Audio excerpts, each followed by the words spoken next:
Welcome back. Hey, today we're going to talk about when emotions boil up and how to manage them in the moment. My name's Keith. Mhm. And my name's Rodney, and this is our daily chronicle. And our goal here is to outlay all the things that we're doing in our days and catalog the wins and failures for our daughters, for ourselves, and to build a community with you. So we're going to talk about emotions boiling over today. Do you have a top point on this, Keith? I've I got an idea. do. Yeah, go. So, with the whole working from home theme and the strain inside the house, working, balancing schedules, my wife works from home. We've got to watch both kids. This is happening. How do we manage schedule? Kids are being kids, so tempers start to flare, right? And it's easy, as I did, which I don't do. Yelling at my kids is not a form of discipline that we practice, and generally don't like to yell. But I did today. However, so I in the binary of success and failure, I failed at something that I generally try not to do. Now, you, on the other hand, have an you told me a story earlier about how you were in a similar situation, started to yell at Ruby, and you checked yourself in the middle of it. It was actually What while we did were on you our call. so Yeah. so how did you manage that? Like, and because that is the moment where it's easy to let it go and then apologize later, which is something I did, and I did apologize, but you took it in the moment, which I think is the more productive opportunity, and it's really, really hard to do. I'm curious how you did it. Would you do all of the above?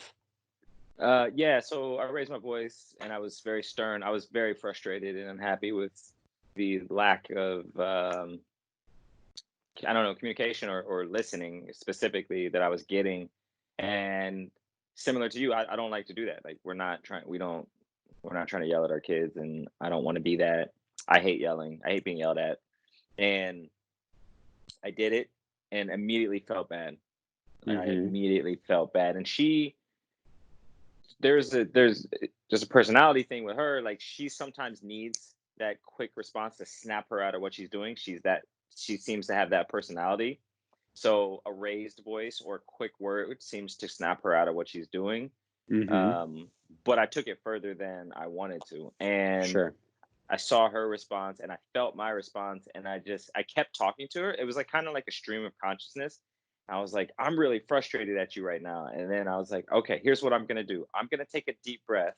And I took a deep breath, and she kind of took one with me. And then I was calmer, and I was like, I'm really frustrated with you right now. I really need your help because I'm trying to get your sister dressed and you dressed, and I need you to brush your teeth. And then we're gonna go downstairs and we're gonna eat breakfast, like the routine. And she was like, okay. She got on board, and it was just that. It was like allowing myself to feel the frustration and to communicate with her that I was frustrated because she wasn't listening, and I needed some help because I was trying to multi function as a parent. And that was the moment. That was it. So the Yeah. emotion, like last night was no sleep. There hasn't been sleep in over a month in this house. Consistent, like there hasn't been one night of good sleep for over a month. So like Yeah. emotions are on tilt. And Yeah. so I don't know. It was a good moment this morning. Yeah, I think, and this is very much a parenting style thing, right? So Mm, anybody watching, you may be like, why don't you just yell at your kids? And if that's what you do, not my judgment to make. We share this common principle as it relates to parenting, and many of you probably try not to yell at your kids. I don't like yelling at my kids. In fact, it's a very strong rarity that I do. And I had a similar situation, and it was after our call where I just lost it. mm, And um, it was one of those things.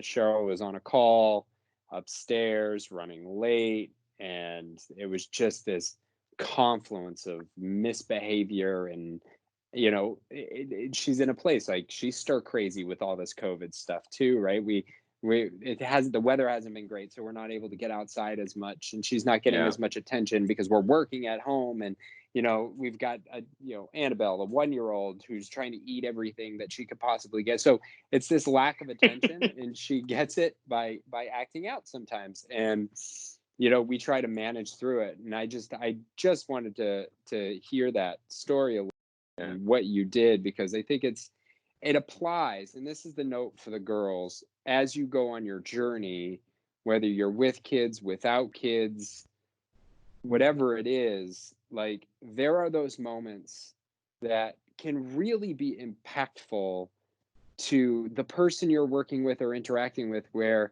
it may have a domino effect down the road. But if you catch yourself in the moment and talk it out, like in doing what Rodney did, I just think it's not easy.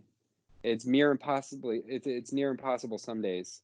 Oh But yeah. the fact that you were able to do it with no sleep, given the circumstances of this pandemic and everything, like, it's hard, but it's not impossible.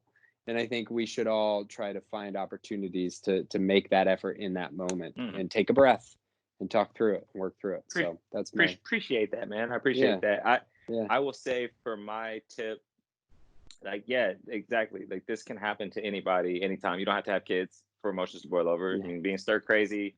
You don't even have to be stir crazy. You don't have to be locked away at home. It could be anything.